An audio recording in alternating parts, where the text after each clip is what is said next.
Bismillahirrahmanirrahim. Nawaitu ta'alum wa ta'alim wa ta'awati Bismillah wa dalalata ila al-huda wal khair intiba'a hukmihi wa thawabihi Allah subhanahu wa ta'ala. Qala al-musannif rahimahullah ta'ala wa nafa'ana bihi wa bi'ulumihi wa bi asrarihi fid darain. Amin. Bismillahirrahmanirrahim. Nawaina kama nawa salafun salih wa ala hadhihi wa kulli salih wa ila hadratin Nabi Muhammad sallallahu alaihi wa alihi wa sahbihi wasallam. Al-Fatihah.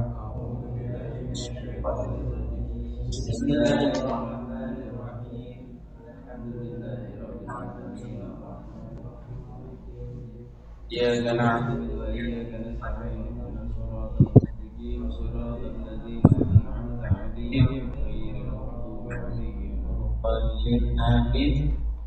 Bismillahirrahmanirrahim. Faslun al-iftar fi Ramadan arba'in. Wajibun kama fil haid wal nifasa, wa jaizun kama fil musafir wal marid, wala kama fil majnun, wa muharramun kaman akhara qada'a Ramadan a'atamakni hatta dhaqal waqtan. Ini pasal menerangkan tentang membatalkan di bulan Ramadan itu ada 4 macam.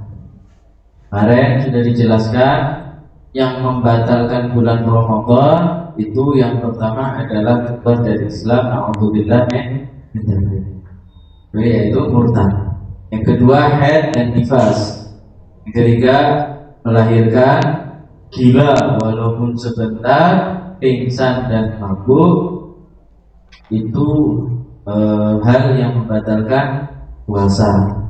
Nah, di syaratnya ditambahi yaitu yang pertama sampainya sesuatu dari tempat yang terbuka sampai ke jauh, yaitu rongga. Misal kalau hidung sampai ke rongganya sini, kalau mulut berarti sampai ke tenggorokan, kalau telinga ya sampai ke jalannya itu ya, sampai ke dalam.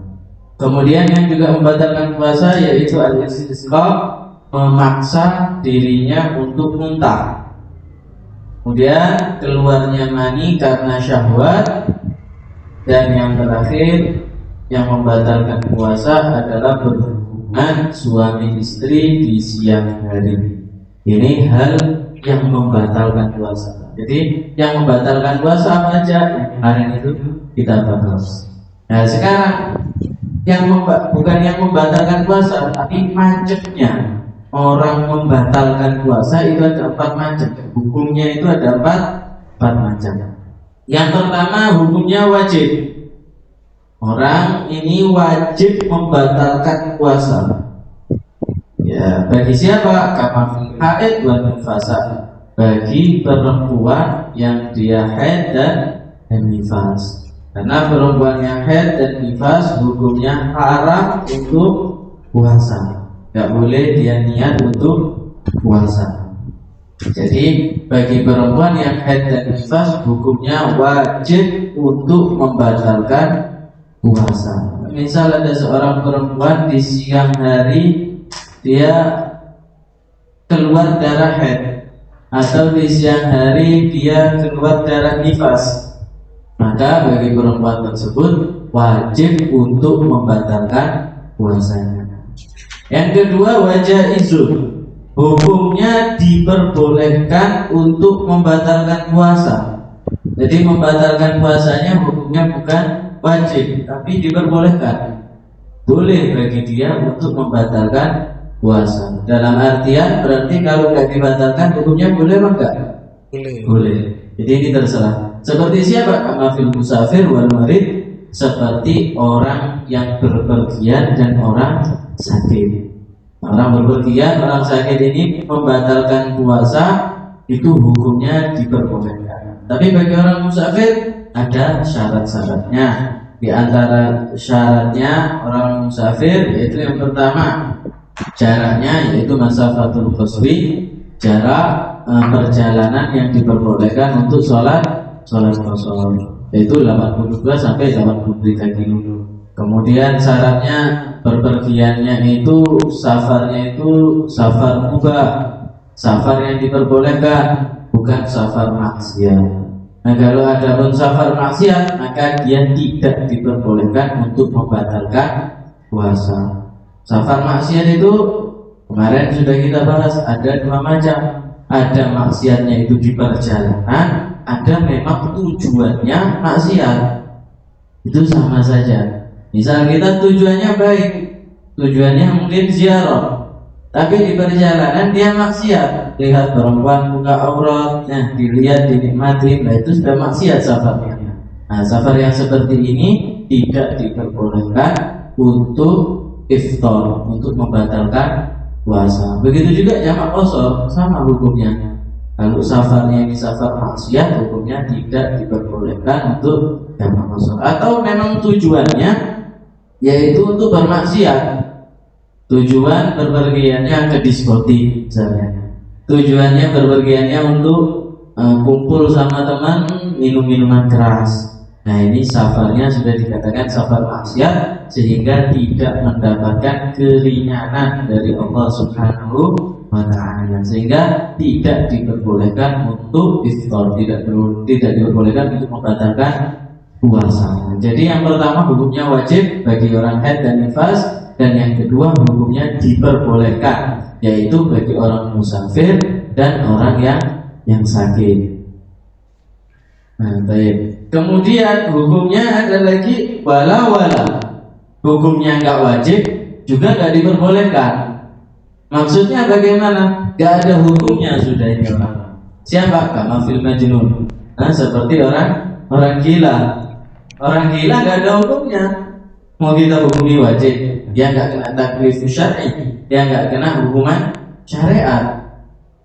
Jadi orang gila ini hukumannya ya nggak wajib, ya nggak boleh, ya nggak apa-apa, ya nggak haram, ya gitu aja. Maksudnya apa? Memang orang gila ini tidak terkena hukum. Yani yang ketiga itu mala yusofu bihukmin, yaitu yang tidak disifati dengan hukum. Artinya apa? Tidak terkena sasaran hukum syariat. Itu orang gila. Orang gila itu tidak terkena sasaran hukum syariat. Lain dengan kita begitu balik langsung kita ini kena sasaran hukuman syariat. Seperti kalau kita mencuri, kalau kita di negara Islam, kita mencuri, kita dipotong tangannya. Atau misalnya kita udah balik, kita wajib sholat, kan gitu. Kita wajib sholat. Apabila kita nggak sholat, hakim menyuruh dia tobat, kalau tidak nanti dihukum oleh hakim dan akan mendapatkan dosa. Ini namanya orang yang terkena sasaran hukuman syariat. Adapun orang gila, dia nggak kena sasaran hukuman syariat. Kemudian yang terakhir muharramun, dan haram hukumnya kaman akhara qada Ramadan ma'atamakmihi hatta taqal waktu anhu.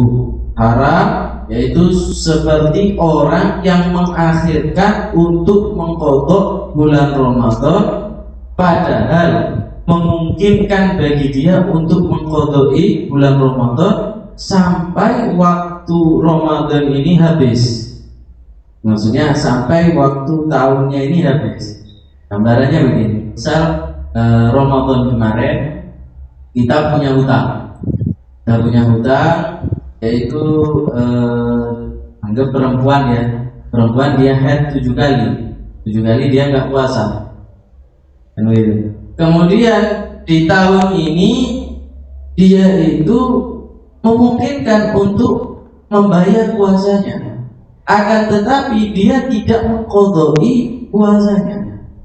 Nah, ini dia hukumnya haram. Bagi dia tidak puasa di tahun itu hukumnya haram. Kenapa? Karena menyebabkan dia ketemu lagi di bulan Ramadan. Nah, nanti itu pembahasannya insya Allah besok itu pembahasannya. Itu perempuan tadi yang tidak mengqadai, apakah dia itu nanti tetap diwajibkan qadha atau diwajibkan apa? Nah, nanti dia diwajibkan yang pertama qadha, dan dia nanti juga diwajibkan fidyah, wajib membayar fidyah, denda bagi dia Karena apa? Karena dia tidak puasa, tidak mengqadai Ramadan di waktu yang disiapkan oleh Allah sudah. Padahal waktu 7 hari kalau dibuat 11 bulan ini kan nggak mungkin kalau nggak mampu kan seperti itu. Jadi dihukum oleh Allah untuk wajib bayar fidyah dan dia kena hukuman haram dosa. Nah, oleh karena itu kalau punya hutang di bulan Ramadan jangan diakhir-akhirkan. Itu nanti kalau numpuk bayar fidyah nanti itu makin berat ya. Nah, terus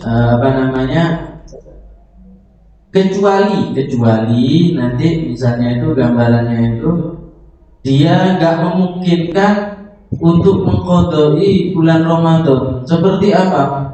Orang yang sakit gak sembuh-sembuh sampai datang Ramadan lagi. Ramadan ini, misal Ramadan ini udah di akhir sudah.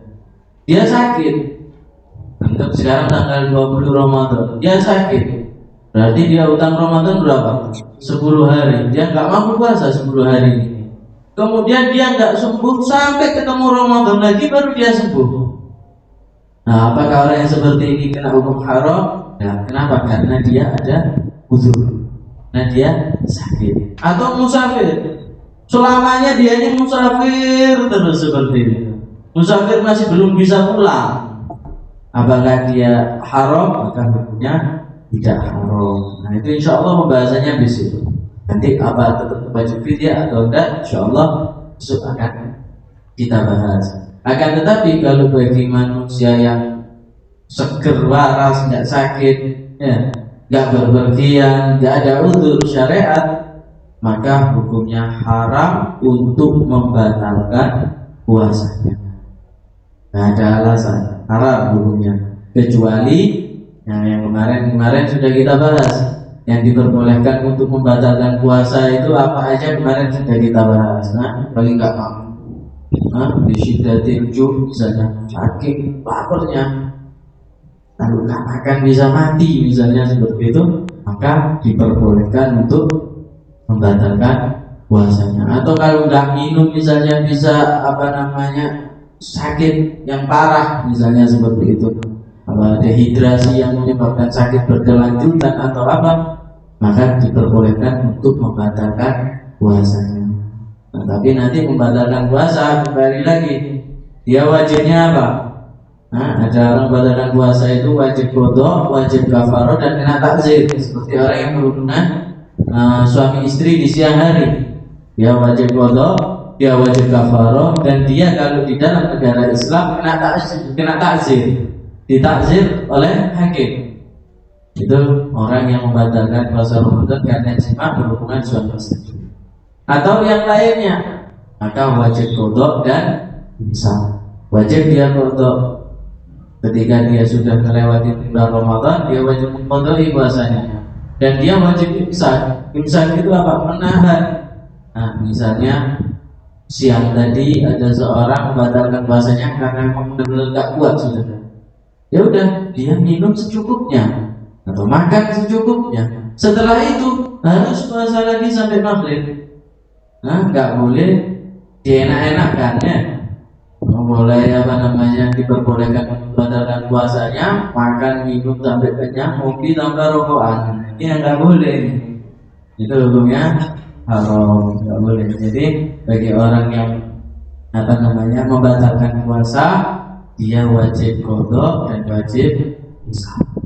Kecuali gambaran-gambaran kemarin yang sudah kita bahas, orang yang nggak diwajibkan imsak itu, yang disunahkan imsak itu apa aja? Seperti kalau yang disunahkan imsak itu seperti anak kecil. Anak kecil nggak kuat puasa, ya, kemudian dia batalkan puasanya. Apakah wajib imsak? Ya enggak, dia nggak kena sasaran syariat. Akan tetapi kalau dia tetap imsak, dia tetap nggak makan, nggak minum lagi, setelah membatalkan dia mendapatkan pahala sunnah.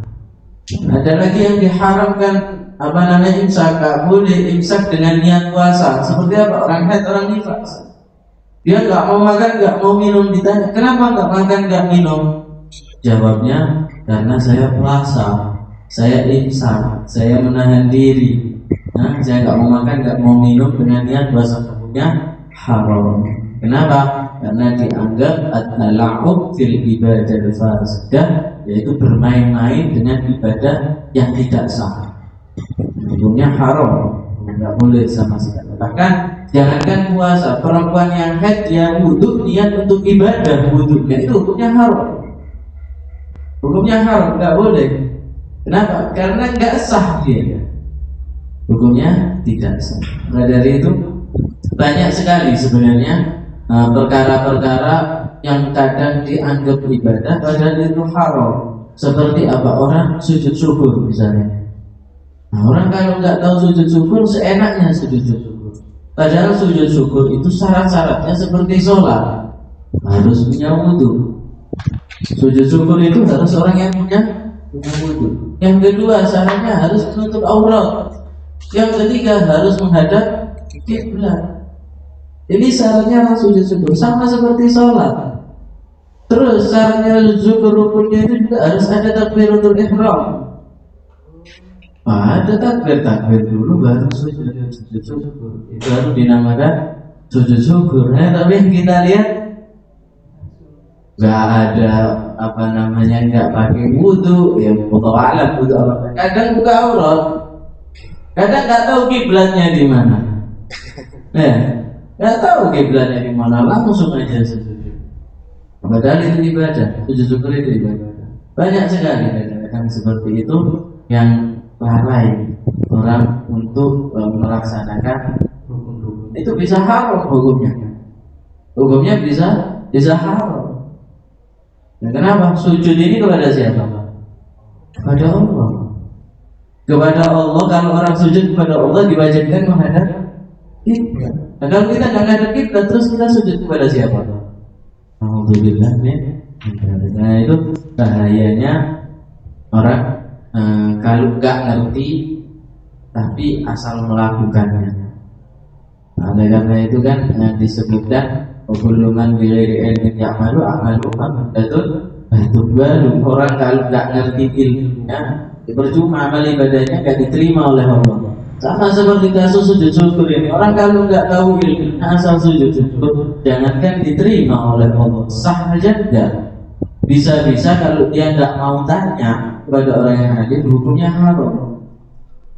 Apalagi kalau sudah diperingatkan sama orang yang alim, dia masih tetap ngeyel, tetap sujud seperti itu, hukumnya haram. Jadi oleh karena itu segala sesuatu itu memang harus dilandasi dengan ilmu. Nggak ada apapun di dunia ini, jangankan urusan agama, urusan duniawi saja kalau nggak dilandasi dengan ilmu rusak. Semua kehidupan kita ini harus dilandasi dengan ilmu. Hanya Allah Subhanahu wa taala berfirman, "Was'alu ahla dzikri in kuntum la ta'lamun." Tanya sama yang ngerti, kalau nggak ngerti kan gitu. Jangan kepinter kan gitu. Kalau nggak ngerti di bidangnya, tanya sama yang ngerti di bidangnya. Orang nggak paham cara memerah sapi, nggak dapat susu, dapat ditendang sama sapi. Kan gitu. Orang nggak paham cara menanam pohon di sawah. Yang ada apa? Bukan sawahnya tumbuh, tapi dia keluarin modal, nggak dapat hasil. Karena apa? Karena nggak ada ilmunya. Itu urusan dunia. Oke, apalagi urusan akhirat. Jadi semua memang kehidupan kita ini harus dilandasi dengan ilmu. Sama seperti orang kalau di dalam pemerintahan. Kalau nggak ngerti urusan pemerintahan, ya jangan sok ngerti. Akhirnya orang kena hukum. Kan begitu. Tapi kalau orang ngerti hukum tentang pemerintahan, walaupun dia ini bermain di dalam hukum tersebut, dia aman. Kenapa? Tahu ilmunya. Dia bisa memutarbalikkan ini begitu lah. Karena apa? Karena dia ngerti. Kalau nggak ngerti, ya udah diam. Kalau nggak ngerti berani berbicara dan sampai pembicaraannya ini salah, apa yang terjadi? Dipenjara. Urusan dunia ini, urusan akhirat lebih lagi. Urusan akhirat bukan urusan penjara lagi. Urusan akhirat bukan urusan denda lagi. Urusan akhirat ini urusannya surga dan neraka. urusannya nikmat dan azab dari Allah Subhanahu wa ta'ala. Wallahu a'lam bishawab. Mungkin ada yang bertanya.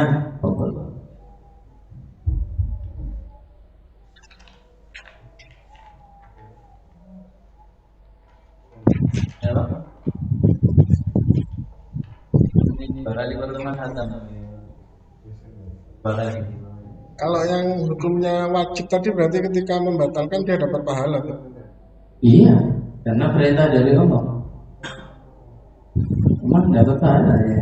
Justru kalau dia nggak membatalkan puasanya, dia mendapatkan dosa. Hukum wajib yang melaksanakan mendapat pahala, apabila ditinggalkan mendapat dosa. Karena kebalikan wajib ini apa? Haram. Jadi kalau ngelawan wajib, ya berarti apa? Melakukan haram. Lalu sebaliknya, melawan haram hukumnya apa? Wajib. Itu aja hukum Islam. Itu juga sunnah. Nah, melawan sunnah hukumnya makruh. Melawan makruh mendapat kesunahan. Nah, misalnya hukum sunnah, kebalikan sunnah adalah makruh. Makruh itu apabila dilaksanakan tidak mendapat dosa, apabila ditinggalkan mendapat pahala. Kebalikannya sunnah, sunnah apabila dikerjakan mendapat pahala, apabila ditinggalkan tidak dapat dosa. Jadi hukum syariat itu ada wajib, ada haram, ada sunnah, ada makruh, ada jaiz. Jaiz itu diperbolehkan.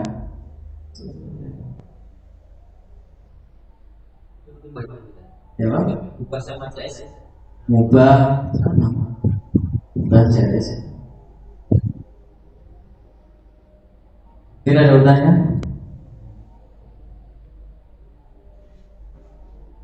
Sudah jelas.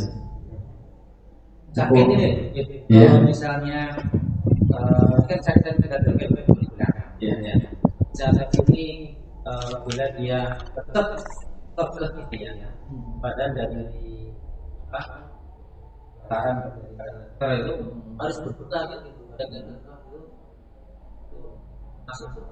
Gini, kalau perintah dari dokter itu, jadi ucapan dokter polutobit adalah syariah. Ucapan dokter itu dianggap di dalam syariat Islam.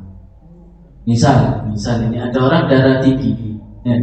Sama dokter ini kalau sekali aja makan daging kambing bisa madorot jadi darahnya tinggi, bisa nanti kemana-mana penyakitnya.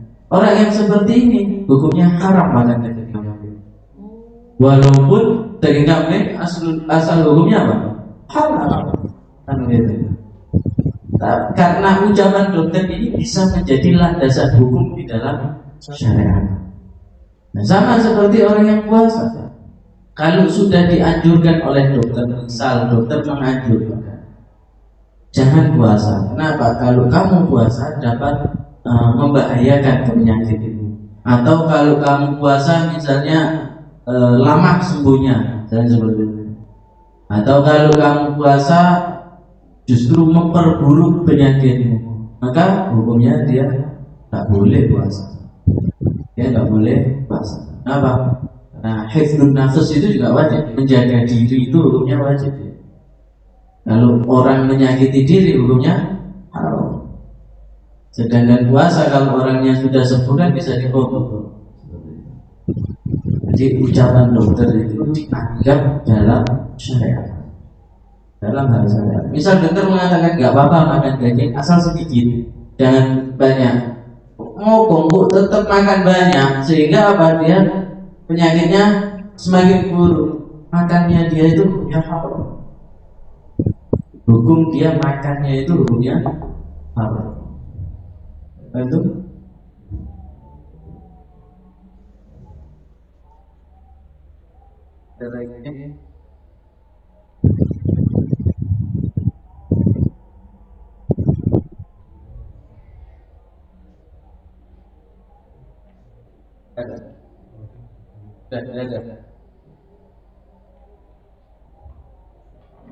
InsyaAllah Besok ini kita membahas macam-macam orang yang membatalkan puasa itu hukumnya bagaimana.